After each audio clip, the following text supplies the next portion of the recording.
Well, today on Dr. Phil, we plan to stress the importance of science and religious effects on society with Charles Darwin's ideas.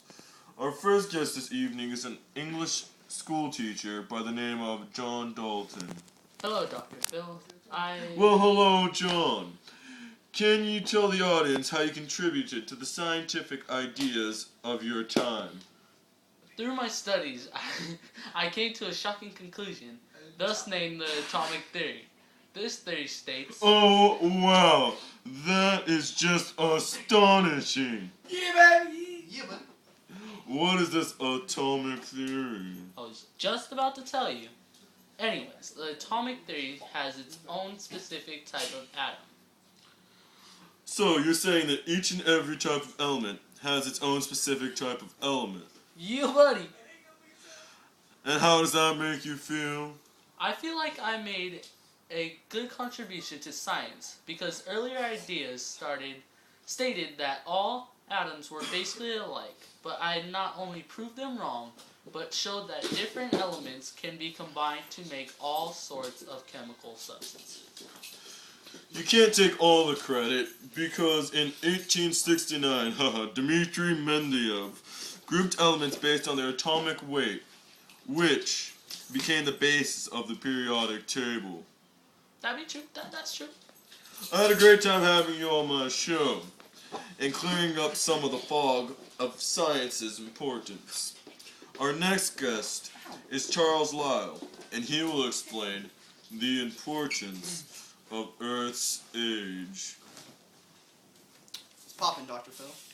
So, Charles Lyell, how did you contribute to discovering the importance of Earth's age? I wrote the Principles of Geology. It offered new evidence to show that the Earth had formed over 1 million years ago.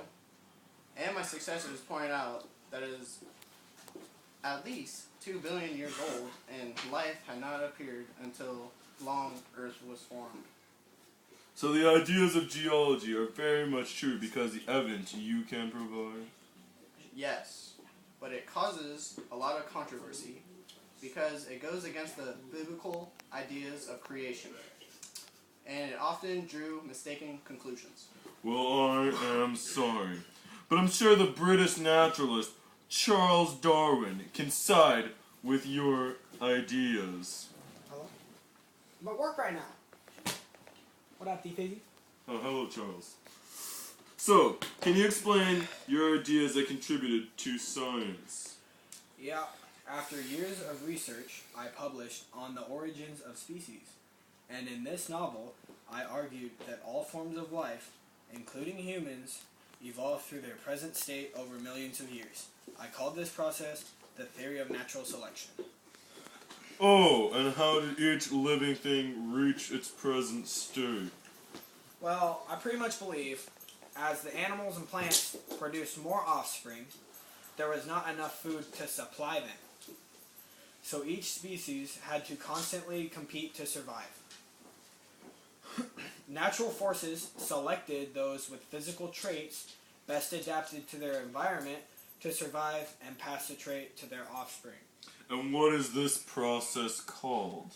This process is called natural selection, survival of the fittest. So how are these theories of survival of the fittest and natural selection applied to humans? Although I did not intend to motivate any social ideas, some people use my ideas to support their ideas of society. They applied survival of the fittest to war and economic competition, which came to be known as social Darwinism. Can you explain how social Darwinism worked? Industrial tycoons were more fit than the others they put out of business. War was seen as the process of beating out weak nations, and victory was seen as proof of superiority. That does not sound good. So the superiority of victory is the only thing social Darwinism brought forth. Unfortunately, no. It also encouraged racism. By the late 1800s, many Europeans and Americans claimed that the success of Western civilization was due to supremacy of the white race. That is not good in any way. In your opinion, how do you think religion attacked the new sciences of the period? I think religion attacked the new sciences of the period by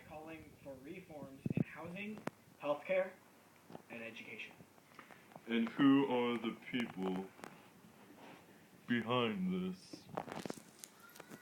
The Protestant churches backed the social gospel. This is a movement that urged Christians to social service. Well, thank you. I would like to thank all my guests for informing our audience on the importance of science and religious effects on society. Next time on Dr. Phil, we will discuss